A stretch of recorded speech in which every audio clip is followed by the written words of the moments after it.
Today I'm joined with Councillor Brady Dyer. So Brady, thanks so much for being online today and helping field questions and giving some updates. Yeah, cool. Thanks for having me along. So do you want to tell people a little bit about yourself? Obviously, you're a first-term councillor, so you got elected in October. You're a Petone Community Board member prior to that. And obviously a lot of people would know you from your photography business as well. But do you want to maybe just share a little bit about you? Yeah, cool. So I'm one of the new 6 citywide councillors representing all of Lower Hutt. Prior to this, I've got my own photography business as well as running my wife's bridal shop with her. Got a 5-year-old daughter, so enjoying the lockdown, spending a lot of time together. No, awesome. No, and thank you again for joining. So just to let people know, it's great to see that while testing has ramped up, the number of cases is the lowest it's been. So that is really, really good to see. And it shows that the actions we are taking is making a real difference, and staying home and staying within our bubbles and taking those precautions when we're going out to supermarkets and going for walks, it really is making a difference. So just want to reinforce that we keep going at it, and I think that we're in an envious position when we look globally that we've got an opportunity here to eradicate COVID-19 across the country. So that's a good prospect, but we of course will know more over the coming days and into the Easter weekend.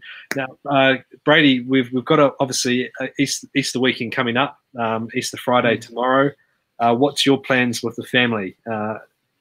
Given that might go out to the family batch or hit the beach or go for a bike. No, in all seriousness, know that it's going to be a challenging Easter. And police have said today that they're going to have roadblocks around the country, stopping people from travelling and doing what we'd usually do over Easter. There's no reason why you still can't spend Easter with your family virtually, have a Zoom meeting. A lot of church services are going online as well. So still plenty of ways out there that you can still be part of your community and part of your family in your own little bubble. It'll be one Easter that everyone will remember. But just have a bit of fun with it. Like I saw Jacinda Ardern put out the Easter egg competition, sort of saying get out there and put Easter eggs on the on your house windows. The kids can go out and do an Easter egg hunt, virtual Easter egg hunt with fake Easter eggs. Yeah, no. The important message is just to not go outside unless you're essential service, traveling around. Just stay at home. Yeah, exactly. No, absolutely. Now, people would know Brady about you or worked with you or seen your work of all the amazing photos that you post up in your photography business. Obviously, that would be a business which has taken a real hit given the situation with COVID-19. And do you want to talk a little bit about the impact that's had on you personally? And obviously you're in a fortunate position to have the council role as well, but I know that it's still taken a real impact on you and your family. Yeah, I'm so grateful for this position and being in this position where I am getting some income from being a councillor. My photography business has completely gone from what March and April are usually my peak months, sort of about 80% of my income for the whole year, and it's gone to $0. Literally, I haven't got any jobs now. They've all been pushed out. The next one I've got scheduled is August. So it's going to be a long recovery. I think events will be one of the last thing I think to come back online. But yeah, I'm just looking at other ways to sort of adapt and do other things that I can still do. At the moment during the lockdown, there's not much, but I'm fairly confident that once the lockdown comes out and there's businesses wanting to move online and needing sort of product photos of their products to put online to sell, there'll be other opportunities. I'm not just going to sit back and do nothing. I'll get bored. But it's just adapting and doing different stuff. What I've traditionally done over these few months, I won't be doing this year, but there's no reason why I can't find other stuff to do. Yeah, exactly. And I know that you're already extremely busy as well, or getting into it with council things, and thank you for all your efforts so far since October on that. But I know that there are so many businesses out there right across the country and here in Te Awa Karangi that will be struggling, and that there will be that longish period building up, particularly depending on what sector you're in. So we're certainly keen to hear any thoughts or ideas that we as a council can be supporting those businesses and people out there. If you've got anything that you think we should look at, please get in touch and we'd certainly consider it. Okay, so just seeing if there's any questions. please do ask your questions. Now, you can probably tell that Brady has done a pretty good job in getting some infographics and some information on the screen as well. So if you've got any questions that come through, we can post them up and answer them. So please do ask if you've got anything that you'd like us to cover. Brady, do you want to just mention around recycling waste collection, just a reminder about what's happening there? Yeah, of course. So obviously rubbish is an essential service. That's still happening. All the commercial operators in our city are still going ahead, as well as council rubbish bag collection. Recycling is a little bit different at the moment. We're only collecting glass, and that just comes down to in Seaview where the recycling goes. We're just not able to sort it by hand during the current lockdown period. So if you're able to safely store your recycling without any health issues, then do that. If you are worried about any health issues with stockpiling it at home, or maybe you don't have the space, then unfortunately the only option is to send it to landfill at the moment. But yeah, we just need to get word out there that we are only collecting recycling. Even on my walk around my suburb today, there was still plenty of recycling bins out with both recycling out there. So the rubbish truck isn't able to sort it. So if you don't put out just grass, it's going to end up at landfill. Yeah, no, that's really good. And also just reinforcing burn-offs as well. We have had a few instances where people have been burning rubbish, burning plastics. That really is a no-go, and the impact that can have on the environment is quite significant. So please don't do that. And generally with burn-offs, usually you would you'd be able to do that, but currently we're asking that you hold off until we get out of lockdown level 4. Each time there is a burn off or a fire, that then means that people within our volunteer firefighters or firefighters generally have to leave their bubble and come out and attend to that. So we just want to just hold off those types of activities until we get on the other side of this. Yeah, just anything that's putting unnecessary risk to our essential workers. For example, the mountain biker that was up doing a mountain bike track, they had to get the rescue helicopter to call them out and winch them to safety and take them to the hospital. It just puts all these essential workers that are still having to work at further risk. So just anything you can do that you think, it's a bit risky, just don't do it at the moment. Yeah, absolutely. So we've got a question from Ross. So Ross has just asked around what council can be doing, whether we're going to set up an advisory committee around business and helping our economic recovery.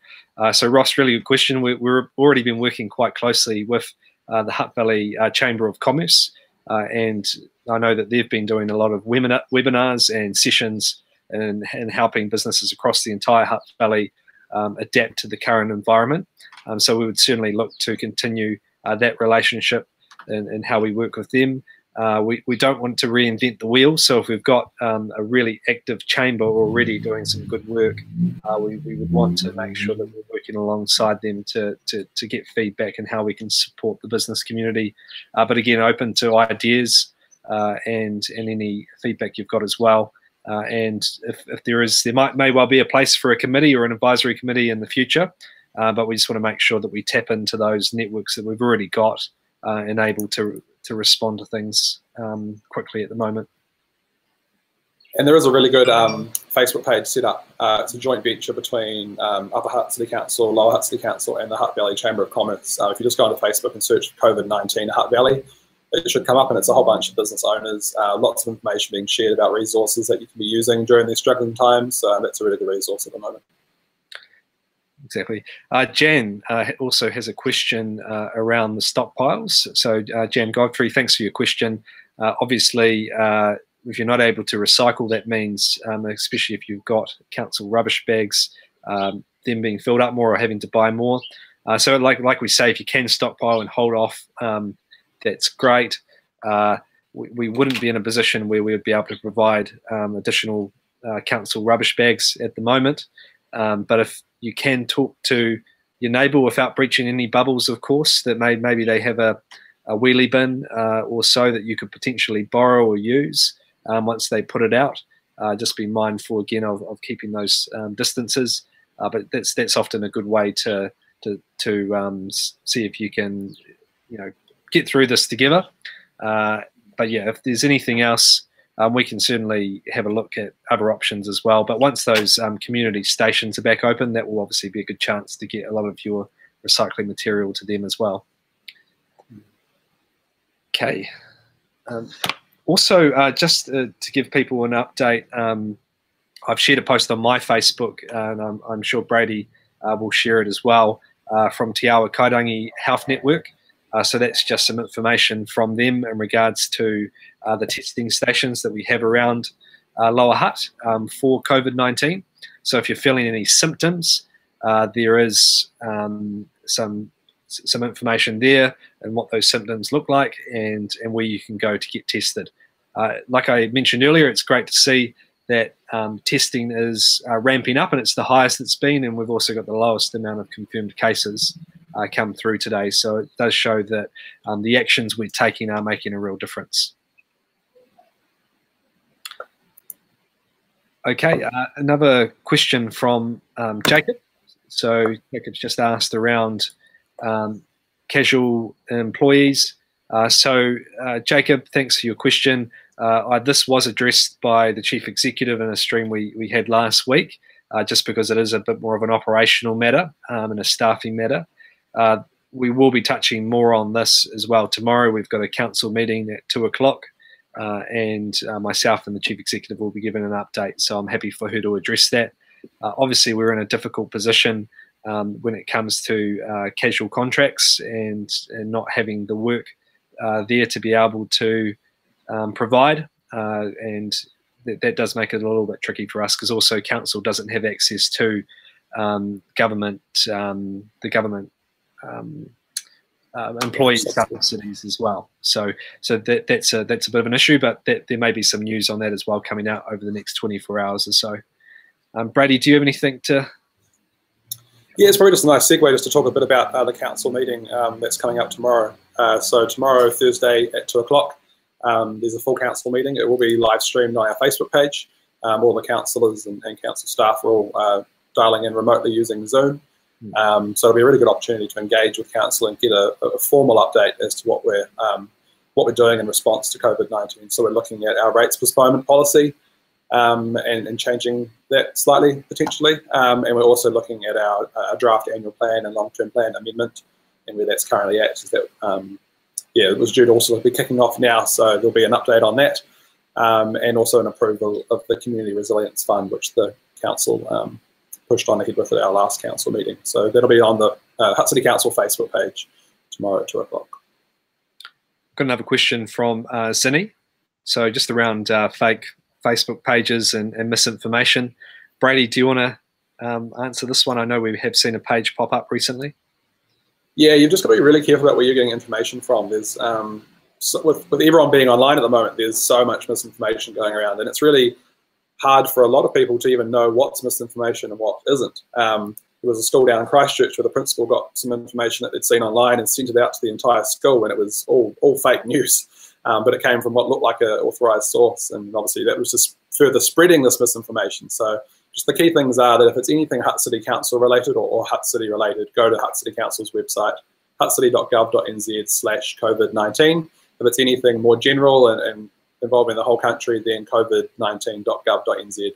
They're the two sources of genuine official information. We are aware of a certain fake Facebook page that's popped up recently that's just sharing fake news, and it's not what our people need at the moment. It's challenging times as it is. Don't make it any worse.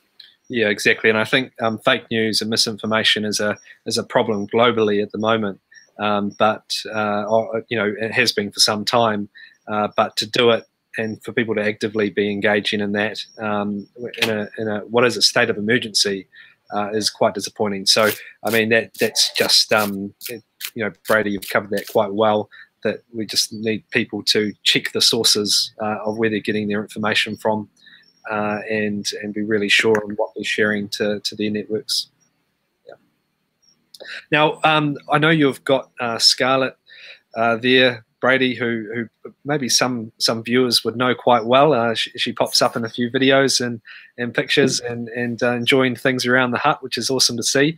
And you know, how's it been for yourself? Obviously, with Scarlett at home and making sure that you're you're doing your homeschooling or whatever. Yeah. How's that all going? Well, yeah, it's been going pretty good. Like we're pretty fortunate that the school holidays were just sort of coming up. So what the Ministry of Education did is announce they were bringing forward the school holidays. So this week's week 1, next week's week 2. And what that's done is it's bought them a lot of time to come up with how we're going to do this going forward. And it's also given the teachers a bit of a break to also brainstorm and come up with a new way of learning. So just today, the Ministry of Education has made a huge number of announcements on what's going to happen once school holidays finish in a week and a half. There's going to be a new free-to-air TV channel, 2 separate channels, one in English and one in Dyer. And it's just going to be teaching kids using the normal TVs. They're aware there is such a barrier to kids having their own devices and internet in a lot of households, so this will be really good for breaking down that barrier. They're also going to be supplying kids that don't have digital devices with offline tools so they can still take part in the same education, just in a different format. But yeah, it's been a bit challenging with Scarlett, but we're like me and my wife both work from home anyway, so we're kind of used to being sort of at home a lot of the time. We're fortunate we live right above our shop as well, so we're able to kind of come down here and feel like we're going to work, but we're not actually leaving the house. It's pretty good, but yeah, I've really enjoyed sort of spending some time with Scarlett. Like my photography work's completely slowed down. Council's not really slowed down, but sort of just changed how we're doing things. So it's actually given me a lot more time to actually spend some really quality time with Scarlett. And we're never going to get, as parents, we're never going to get this opportunity again to sit here and spend 4 weeks confined with our kids with very little distraction and social engagement. So just really enjoy it, and sort of their happiness and their well-being over these 4 weeks is far more important than their education. So don't feel like you've got to ram the education down their throats. Just enjoy spending time with them, and it's amazing how much just doing little activities kind of does actually educate them and increase their brains. Like I took Scarlett for a walk yesterday and we were walking around the park, and I brought out Google Maps just to have a look at some random streets we were on, and she was like, oh, what's that? And we started talking about compasses, and then before I knew it, we were walking, following compasses and going north and south. And you can bring education out of just everyday things with kids when you've got the time to actually go, I don't have to be anywhere for the next couple of hours, it's just spend an hour walking around the streets looking at a compass. Traditionally, you wouldn't have that opportunity. There's also some other really good resources that have popped up from this. One that Scarlett's loving is Nano Girl Labs. So if you don't know about her, she's traditionally done a educational program that goes into schools and teaches STEM to kids. So in the space of 3 days, they transferred that entire curriculum onto an online platform, and it's $50 for the entire 4 weeks. And every day they're putting out a new video with printable activity sheets and information for parents to help the kids learn. And they're also, for every subscription that you pay for, they're donating one as well. So if you are in a position where you can't afford that, still hit up the website nanogirlslabs.com, I think it is, or just search Nano Girl Labs and get in touch with them. And it was a really good resource. The other one that Scarlett's really been enjoying is one called Twinkle, which is Twinkle without the E. And if you go to their Facebook page, they're giving away a free month subscription for the lockdown. And that just lets you print out resources that traditionally teachers would use in the school, but it means you can print them out. So after we did the little compass exercise yesterday, I came home and printed out a whole workshop thing for Scarlett, which kept her busy for about 2 hours doing compass drawings and mapping exercises, which I printed out a Twinkle, and again, that's free for the next month. Oh, awesome. And Nikki's got a question. It's around facial hair. So you may have picked up, Nikki, that a number of councillors, the male councillors, do have beards, and I'm not sure who started the trend off, but I actually kind of got rid of mine a little bit recently, so it's starting to make its way back. So no competition, but just must be a bit of a trend at the hut at the moment. So we'll see how that goes. But I'd say, I reckon maybe Andy Mitchell would have the most impressive beard. What do you think, Brady? Yeah, I think Andy would win that, so let's not make it a competition. I also shaved mine off the day 1 of lockdown, and I was kind of like, I'll just let it grow out now. So yeah, I'm expecting big things from Andy at the end of this lockdown. Yeah, yeah, exactly. Now I know I should have learned this lesson from a previous stream, but I'm starting to look a bit, starting like I'm fading away because of the sun. But just to update on anything else, I think the other one that I was going to mention was around noise control, and MB, so there should be an announcement shortly from MB tomorrow around noise control, and we're hoping that that will mean that that does become an essential service and we can respond when there are complaints. So that's a work in progress that we've been lobbying government on, and I know other councils have had similar issues. So that's something that we'll update you on tomorrow when we get some news on that as well. Now, I think, yeah, unless there's any other questions, that probably... Yeah, I had a question come through this afternoon just in an email, which might be worth addressing. If one person sent in an email, yep, other people might be as well. Campbell, if you want to answer it, just what council's doing with regards to Shane Jones's shovel-ready projects. Are we looking at doing anything with shovel-ready infrastructure projects? Yeah, good question. So for those of you who aren't aware, the government has said that they would like councils to put forward a list to them of projects that could be shovel-ready to help stimulate the economy once we get on the other side of this.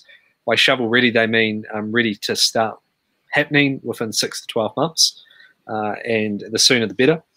So we are currently working on a list which includes a number of projects here in the hut, which covers Nine Eye Pool, the Eastern Bays Shared Path, also the Riverlink project, wharves as well, and a few other water infrastructure ones. So we are also working with the region's mayors on what would be considered regional priorities as well.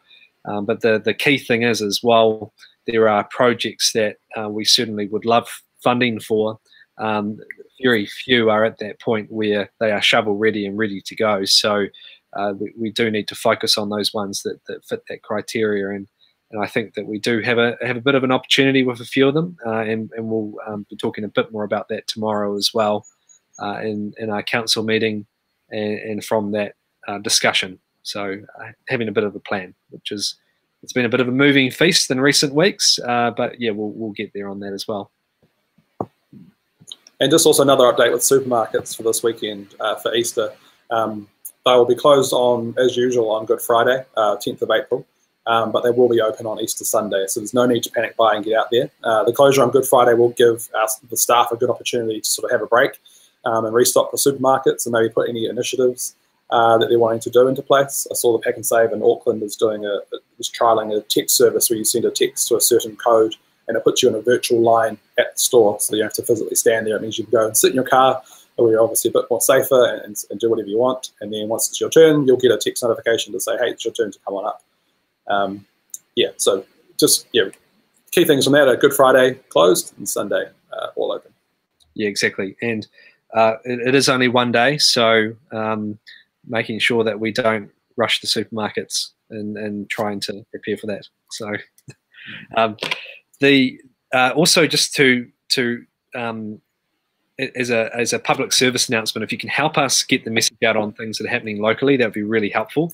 So I've mentioned this a few times, but if you could contact even say 5 people that you know who aren't online or who aren't getting those local messages, then that would be really helpful for us, because obviously social media and online is a really good way for us to communicate. Not everyone is on the computer, and unfortunately with the Hut News not being in circulation at the moment, and also our community newspapers, it really does limit our ability to get the message out there. And of course, it also, we have thought about mail outs to people's houses, but likely the information we put in a mail out, once the time it gets delivered, may well have changed by then as well. So, and it's not a particularly cost-effective way to do things. So, if you can contact 5 people and let them know about recycling waste, all these types of things that are happening locally, that would be really helpful. I think Joe said it best at one of our recent meetings. We're saying be someone else's Facebook. If they don't have Facebook, be their Facebook. Yeah, exactly right. So, no, thanks. Anything else from your end, Brady, that you'd like to? Yeah, probably one other thing to mention is the welfare hotline that's been set up. So if you don't have existing support networks or you need essentials, there's an 0800 number set up, which is 0800 141 967, and you'll be directed to our welfare team. They're available from 7 in the morning till 7 at night. every day. So just hold the line, and it may be silent, it may go quiet for a bit, but that's normal. Just stay on the line, and someone will be there to help you. Also, the blood service laboratory are restarting some of their limited hours at the Wainuiomata Clinic on Thursdays and Fridays from 8 till 12. Given that this Friday is a public holiday, they won't be open, but we'll be doing Thursday instead. And after the live stream, I'll post all this information in the comments, just when I'm throwing some numbers and dates and times out there. So yeah, I'll throw it in the comments below. Yeah, that's really helpful. And if you have any issues around your rates, payment of rates, please do email us or give us a call, and we certainly will work with you to help any situation or any hardship that's out there. So get in touch with us. That's the key message. There won't be any penalties if you enter an arrangement with us and paying your rates, whether that be over a spread period of time or a postponement policy. So please do that. We are here to help, and we do want to make sure that that support is there for anyone who needs it. Yeah, and it's important that the help is there for the people that do actually need it. There'll be a lot of households that are still getting paid their full wage. They're not having to pay for petrol, they're not having to pay for childcare, they're not having to pay for eating out of home for lunch every day. There'll be some people in a much better off position. So if you're in that position, you should still pay your rates if you're in a position to do so, because it's going to make us in a position we can actually help the people that actually really do need the help. So the key message is just get in touch with us. If you are in a position where you are struggling, just email council, which is rates@huttcity.gov.nz, and we'll be able to work through your individual case-by-case situation. Yeah, excellent. Now, I don't think there's any more questions. Have we covered them all off, Brady? I think we. Yeah, I'll just double check. I haven't seen any coming through on the. Just check that they are coming through here. I think they are. Oh, yeah, we've got one here from Pam Hannah. How will small businesses benefit from a business rates postponement if they rent their trading space? Yeah, really good question, Pam, and that's something that we would need to work through with small for property owners, and that would be a significant amount of businesses out there where actually it's the property owner who owns the property. So we would want to be making sure that if there's a rates postponement or deferment, that's actually flowing through to the small business itself. So that is a bit of a work in progress, but it can be a little bit trickier.